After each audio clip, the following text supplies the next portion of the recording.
Our today's topic is about hybridization. ये class 11 का chapter 4 है, chemical bonding and molecular structure. तो आज हम देखेंगे कि हाइब्रिडाइजेशन क्या है, कैसे अप्लाई कर सकते हैं और क्यों इसकी ज़रूरत पड़ी।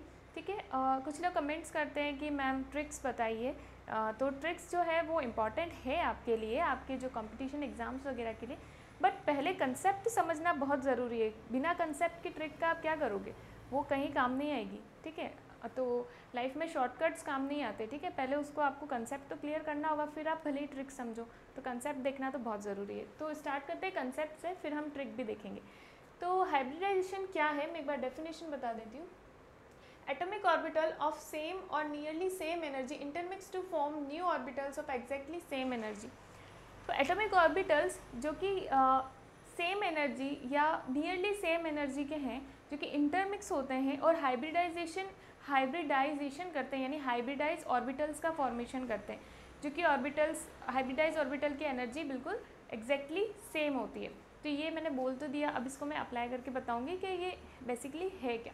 ये टॉपिक आपके स्कूल लेवल में, कॉलेज लेवल में, नीट नेट हर जगह काम आएगा। जहाँ भी केमिस्ट्री है ये टॉपिक ज़रूर काम आएगा। ठीक है, और स्टार्ट करते हैं हम। तो पहले मैं इसको समझाने की कोशिश करती हूँ। तो देखो, जैसे कि हमने देखा है CH4 के बारे में। ठीक है, CH4 का वैलेंस बॉन्ड थ्योरी के अकॉर्डिंग हम बना के देखें तो कार्बन का C6 जो है इसका नंबर है, एटॉमिक नंबर, यानी इसका electronic configuration 1s2 2s2 and 2p2 होता है। ठीक है, तो इसको ड्रॉ करें। ठीक है, तो 1s और ये 2s एंड 2p। 1s का नहीं ड्रॉ करते हैं। ठीक है, तो यहाँ से स्टार्ट करते हैं। 1s के अंदर 2 इलेक्ट्रॉन और यहाँ पर जो है p के अंदर 2 इलेक्ट्रॉन है। यहाँ पर एक्साइटेशन स्टेट आएगी। क्यों? क्योंकि देखो हमको यहाँ पर जो है 4 जो है ये एटम्स जोड़ने हैं हाइड्रोजन के। ठीक है, इसके लिए हमको यहाँ पर जो है हाफ फिल्ड 4 ऑर्बिटल्स चाहिए। तो यहाँ से हम एक इलेक्ट्रॉन यहाँ ट्रांसफ़र कर देंगे एक्साइटेशन स्टेट में। ठीक है, तो अब ये यहाँ पर जो है 4 ऑर्बिटल्स जो है हाफ फिल्ड है, तो यहाँ पर हम हाइड्रोजन को बॉन्डिंग करवा सकते हैं। तो यहाँ पर एक हाइड्रोजन, 2, 3 और 4 हाइड्रोजन की बॉन्डिंग हो जाएगी। बट अब ये बॉन्डिंग कैसे बनी हुई है, तो आप देखो ये बॉन्डिंग बनी है।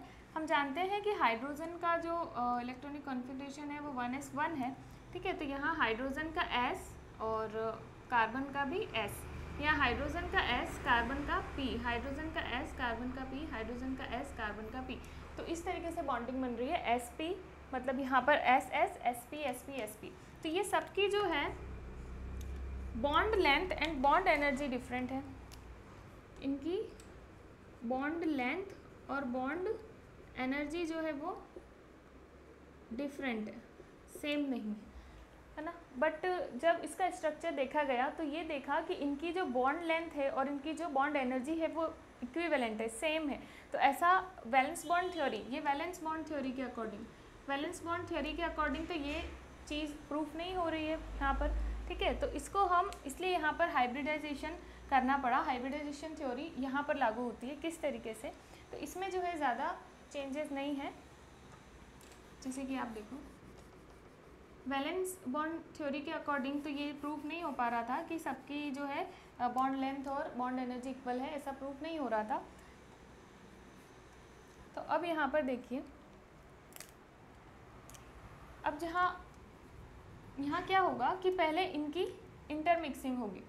ठीक है, ये जैसे यहाँ पर डेफिनेशन में बताया है, एटॉमिक ऑर्बिटल्स जिनकी सेम एनर्जी है या नियरली सेम एनर्जी है। ठीक है, नियरली सेम एनर्जी तो है, सेम तो नहीं है, नियरली सेम है, तो इनकी इंटरमिक्सिंग होगी। ठीक है, यहाँ पर इंटरमिक्सिंग होने से अब ये क्या बन जाएंगे, ये बन जाएंगे sp3 sp3 sp3 sp3। ठीक है, s और p क्यों 3, क्यों? क्योंकि 1 2 3 3 p है और एक s है, इसलिए इनकी sp3 sp3 sp3 जो है यहाँ पर इनका इंटरमिक्सिंग इस फॉर्म में हो गया। अब यहाँ पर एक एक हाइड्रोजन जब हम जोड़ेंगे तो वो हाइड्रोजन में अब क्या इनकी हाइब्रिडाइजेशन कैसे होगा, तो s हाइड्रोजन का s और कार्बन का sp3। हाइड्रोजन का S, कार्बन का sp3, S sp3 S sp3। तो अब देखो यहाँ पर सबकी जो है बॉन्ड लेंथ भी सेम है और बॉन्ड एनर्जी भी जो है सबकी सेम हो गई। तो इस अकॉर्डिंग हाइब्रिडाइजेशन की थ्योरी एक्सप्लेन करती है कि बॉन्ड लेंथ और बॉन्ड एनर्जी कैसे इनकी इक्विवेलेंट है। तो इसलिए हम हाइब्रिडाइजेशन थ्योरी को यूज़ करते हैं। एक चीज़ और है, जब हम इनका स्ट्रक्चर बनाते हैं तो हम जैसे एक बड़ा लॉब बनाते हैं और एक छोटा लॉब बनाते हैं, है ना। जैसे ये कार्बन है, यहाँ पर जो इसके 4 हाइड्रोजन यहाँ पर इसके लगे हुए हैं ना मीथेन के अंदर। तो इस तरीके से हम ड्रॉ करते हैं, यानी ये जो छोटा वाला लॉब है इसको शो नहीं करते हैं, कहीं कहीं बुक्स में शो किया होता है इधर, ठीक है, तो वो कंपलसरी नहीं है, छोटा लॉब जो है शो नहीं करते। तो इस अकॉर्डिंग जो है हाइब्रिडाइजेशन के थ्रू ये फॉर्मेशन होता है। तो अब हम देखेंगे जब Z2 हो तो हाइब्रिडाइजेशन sp बनेगा, जब Z3 हो तो हाइब्रिडाइजेशन sp2 बनेगा, 4 हो तो sp3 बनेगा, 5 हो तो sp3d, 6 हो तो sp3d2, 7 हो तो sp3d3 बनेगा। किस तरीके से, तो यहाँ देखिए 2 है तो 1s और 1p तो 2 हो गया, 1s एंड 2p तो 3 हो गया, 3p और ये एक तो 4 हो गया, d1 और ये 3 और ये 1 तो 1 और 3 4 और 1 5 हो गया, ये 2 और 3 5 और 1 6 हो गया, 3 और 3 6 और 1 7 हो गया। इस तरीके से हाइब्रिडाइजेशन होता है। तो अब हम, ये तो हो गई कंसेप्ट की बात, अब उन बच्चों के लिए जो ट्रिक देखना चाहते हैं, ठीक है, तो ट्रिक से स्टार्ट करते हैं। तो जैसे आपको Z फाइंड करना है, Z फाइंड करोगे तो हाइब्रिडाइजेशन पता चल जाएगा, वरना तो ऐसे ड्रॉ करके निकालना पड़ेगा, ठीक है। तो Z फाइंड करने के लिए कुछ ट्रिक्स हैं। तो पहली ट्रिक जो देख लेते हैं हम, नंबर ऑफ सिग्मा बॉन्ड। एक चीज़ और ध्यान रखनी है, हाइब्रिडाइजेशन के अंदर सिग्मा बॉन्ड ही रोल प्ले करती है, पाई बॉन्ड का रोल यहाँ पर नहीं है, ठीक है। तो number of sigma bond plus lone pair of the central atom. Central atom वो होता है जिसके कम नंबर होते हैं, ठीक है, जैसे H2O, तो हाइड्रोजन तो 2 है, ऑक्सीजन 1 है, तो ऑक्सीजन कम नंबर है, इसलिए वो क्या हुआ, सेंट्रल एटम, इस तरीके से। तो सेंट्रल एटम जो है उस पर लोन पेयर कितने हैं और सिग्मा बॉन्ड कितनी बन रही है। तो एक एग्जांपल है SO3 का। यहाँ पर देखो ऑक्सीजन हमेशा डबल बॉन्ड से लगा होता है, ये ध्यान रखना है, ये काम आएगा आगे, ठीक है। तो यहाँ पर देखो एक सिग्मा बॉन्ड, एक पाई बॉन्ड, एक सिग्मा बॉन्ड, एक पाई बॉन्ड, एक सिग्मा बॉन्ड और एक पाई बॉन्ड है, ओके, यहाँ पर ऐसा है। तो कितनी सिग्मा बॉन्ड हुई यहाँ पर, 3 जो है सिग्मा बॉन्ड हुई फॉर्मूले के अकॉर्डिंग।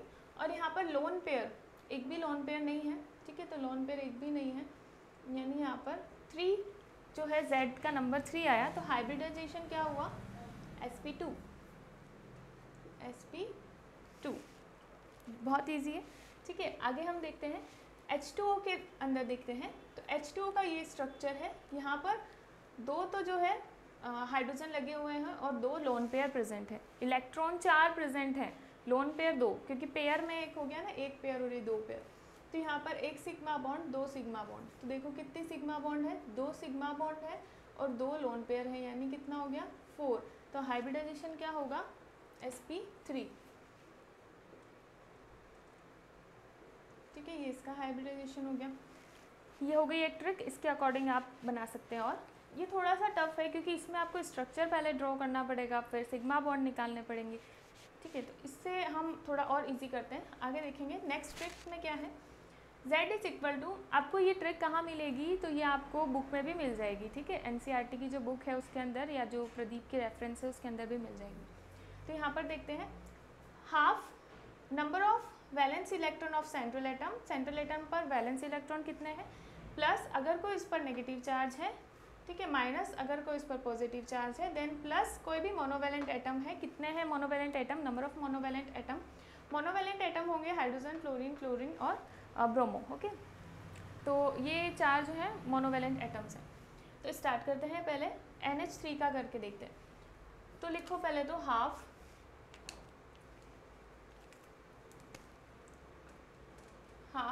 अब number of valence electron of central atom, यहाँ पर सेंट्रल एटम है नाइट्रोजन, तो नाइट्रोजन का नंबर क्या होता है, नाइट्रोजन जो है 15 ग्रुप में आता है, तो इसका जो वैलेंस इलेक्ट्रॉन होंगे वो कितने होंगे, जैसे 15 में आता है ना, तो 5 इसके वैलेंस इलेक्ट्रॉन होंगे ना, 2 और 3, इस तरह से।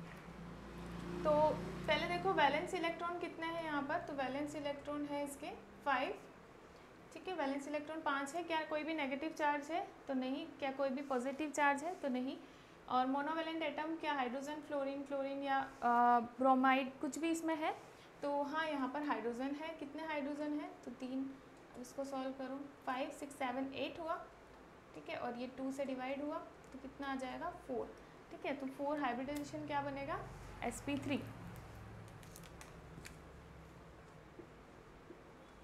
ओके, ये और ज़्यादा सिंपल है।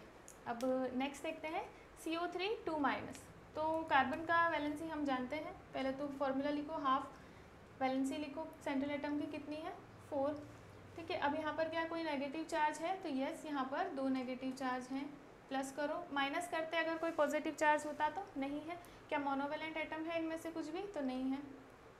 ये कितना हो गया? 6, और 6 को 2 से डिवाइड किया तो 3 आया डिवाइड करने पर। अब यहाँ पर देखो 3 का क्या है? sp2 hybridisation. तो यहाँ पर हाइब्रिडाइजेशन क्या बना? sp2। आप इससे क्विकली फाइंड आउट कर सकते हैं हाइब्रिडाइजेशन। कोई बॉन्ड बनाने की या कोई स्ट्रक्चर बनाने की ज़रूरत नहीं है। नेक्स्ट देखेंगे जिनॉन। ओके, तो फॉर्मूला लिखो, हाफ। अब इसका वैलेंसी कितनी होती है? वैलेंसी याद रखने के लिए आप याद रखो कौन से ग्रुप में आता है। तो जिनॉन आता है 18th ग्रुप में, यानी 8 उसके जो है वैलेंसी है। ठीक है, तो 8 वैलेंसी है।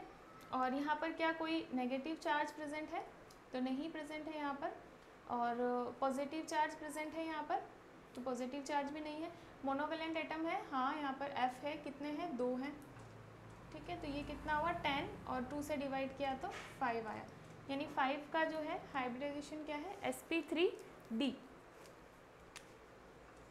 sp3d। ठीक है, तो ये दूसरी ट्रिक कंप्लीट हुई। ट्रिक्स जो मांग रहे थे उनके लिए आज 3 ट्रिक्स में लेकर आई हूँ।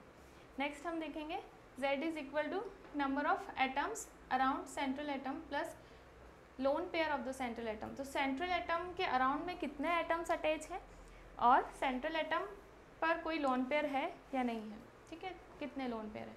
तो पहले देखते हैं CH4। कार्बन जो है 14th ग्रुप में आता है, और वैसे भी हम जानते हैं उसकी 4 वैलेंसी होती है ना। तो उसके अराउंड में पहले देख लो कितने एटम लगे हुए हैं। अराउंड में इसके लगे हुए हैं 4 हाइड्रोजन, प्लस देखो लोन पेयर कितना है। तो हाइब्रिड जो कार्बन है उसकी वैलेंसी है 4। ठीक है, और वो चारों वैलेंसी जो है कंप्लीट हो रही है 4 हाइड्रोजन से, तो कोई भी लोन पेयर नहीं है, 0 लोन पेयर। यानी कि इसमें Z कितना आया? 4, यानी हाइब्रिडाइजेशन आया sp3। sp3 आया। ठीक है, ब्रैकेट में लिखा है मैंने। नेक्स्ट यहाँ पर देखेंगे NH3 के लिए। तो NH3 में नाइट्रोजन कौन से ग्रुप में आता है? 15 ग्रुप में आता है। तो इसकी वैलेंसी हुई 5, और 5 वैलेंसी में 3 वैलेंसी तो हाइड्रोजन कंप्लीट कर रहे हैं, 2 वैलेंसी बच रही है ना। तो पहले देख लो कितने सेंट्रल एटम के अराउंड में कितने एटम्स प्रेजेंट है। तो 3 एटम्स प्रेजेंट है ना। और इसके अलावा 2 इलेक्ट्रॉन्स वैलेंसी में बच रहे हैं, 2 इलेक्ट्रॉन्स बच रहे हैं। ठीक है, क्योंकि 5 इलेक्ट्रॉन्स जो है उसकी वैलेंसी है ना, 5 में से जो है 3 तो ले लिए, 2 बचे। ठीक है, तो 2 ऐसे बचे, यानी ये एक पेयर है। इलेक्ट्रॉन 2 है, पेयर 1 है। लोन पेयर कितना है? 1 है। तो यहाँ पर 1 प्लस कर देंगे तो कितना आया? 4 आया। ठीक है, तो इसकी वैलेंसी भी क्या बनी? sp3।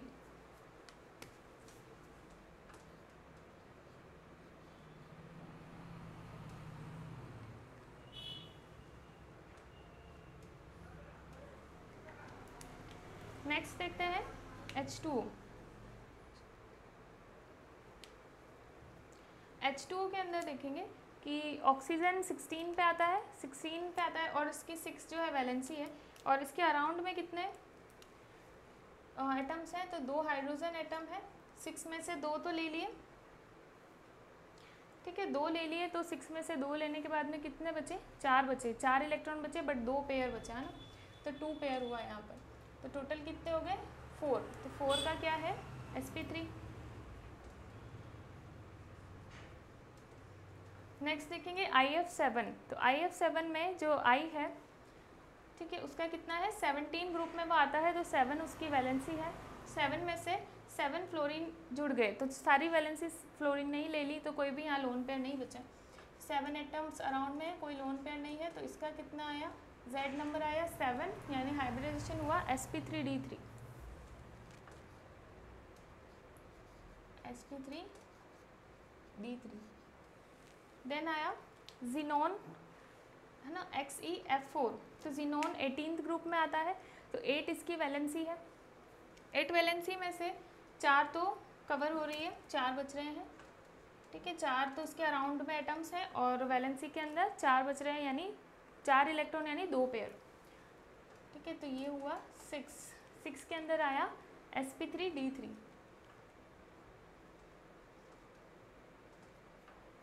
देन XeO2F2, ये इम्पॉर्टेंट है।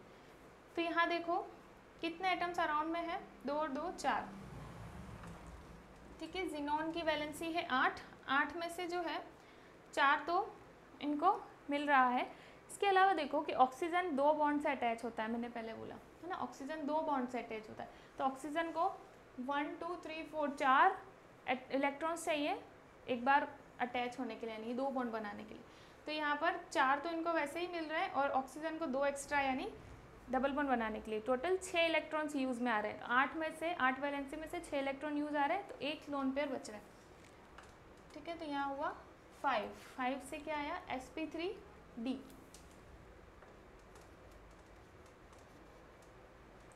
ठीक है। तो इस तरीके से ये कंप्लीट हुई ट्रिक्स भी और कंसेप्ट भी। So that's all about hybridization.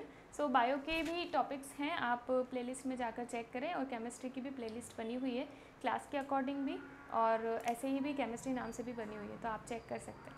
So that's all for today. If you like my video, hit the like button and subscribe my channel and share it with your friends.